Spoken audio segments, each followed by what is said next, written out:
Alam mo ba na meron ngang pang world-class na convention center ang Quirino Province at kasalukuyan nga construction nito, mga best friend?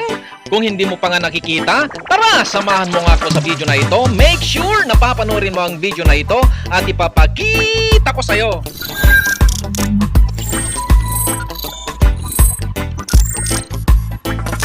So, mula nga dito sa Quirino Province Arc ay momotorin nga natin gamit itong ating TechMax patungo nga sa exact location ng kasalukuyang ipinapatayong pang world-class na convention center ng Quirino Province, mga best friend. Ang construction nga ng convention center nga na ito ay sa ilalim nga ng leadership and initiative of our beloved leaders, our Governor Sir Dakila Carlo Cua, with our Congresswoman Mamidi Cua, at kasama nga walang sawang suporta ng ating ama ng probinsya, our Honorable Sir Juni Cua, mga best friend. At ilang sandali nga lang ay malalampasan nga natin ang provincial capital ng Quirino Province, at pag narating mo na nga ang entrance ng Quirino Water Sports Complex ay katabi na nga niya ang location ng ipinapatayong pang world-class na convention center ng Quirino Province, mga best friend.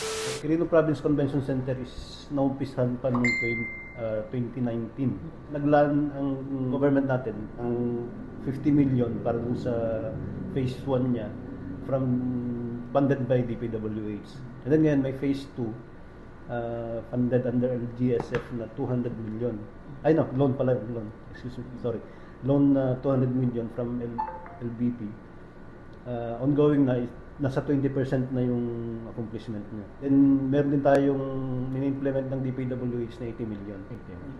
So hopefully matapos ito by mid-year of 2026. Ay, 2027. Sorry. In preparation for the Cabraa of 2028 kasi mag-host tayo ng Cabraa dito year 2028. Ang pinaka-design nga ng convention center ay hinango nga sa katabing tourist spot na mga bundok na tinatawag ngang Susong Dalaga, kaya nga ang mga building nga na mga ito ay magiging identity nga ng Quirino Province, mga best friend. Kung mapapansin nyo rin dito na naman, ang parang motif na naman or theme nito is yung Susong Dalaga. Overlooking kasi yung Susong Dalaga dito pagka napunta natin dito. At the back is yung Susong Dalaga. Kung titignan nga natin dito sa perspective views ng convention center ay dalawang building nga ito, mga best friend. Yung isang building nga na open ay gagamitin nga sa mga exhibits, at yung isa naman na closed building ay gagamitin nga sa mga indoor activities, mainly for conventions, mga best friend. Accommodate nito is 750 to 1,000 packs. Depende yun sa kasi pag conventions kasi iba-iba yung seating arrangement natin. Pwedeng classroom type, pwedeng around the table. Pwedeng sabay-sabay. So dalawang pa niyan. Pag nakita natin yung ginagawa o yung perspective niya is parang dalawa nga, yung Susong Dalaga nga. Itong isang side is for exhibits, medyo open area siya, and then yung isa is yun yung enclosed area for conventions. Siyempre, hindi din mawawala ang paglalagay din nga ng parking area para mas komportable nga ang mga manonood, maging ang mga magiging participants nga sa mga events, mga best friend. Aside from that, may parking area din na kasali dito sa project natin ito.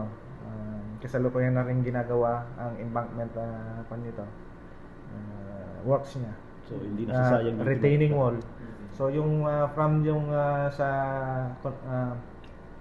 Coliseum site na mga na-excavate yon, doon natin dinadala.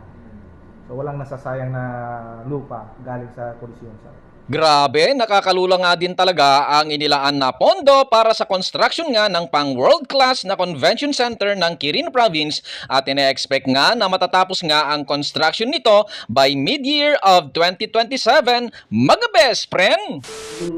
Yung first phase na is 50 million, and then may 200 million na loan from LBP, and then Plus another 80 million sa DP. So 330. Look into my eyes, look into my eyes. Doesn't matter if they're blue, green, brown, they flash like fire. Colors of the earth, colors of the earth. Take your flag and stick it where you like, I'm reaching higher.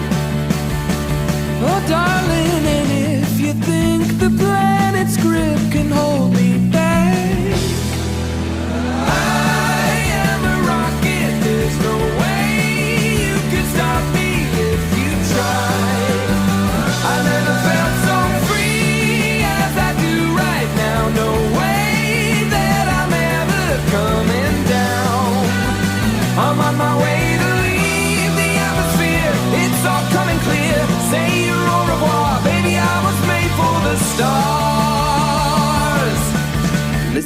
my voice, listen to my voice.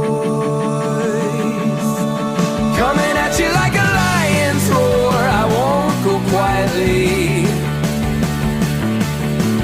Take a picture now, take a picture now.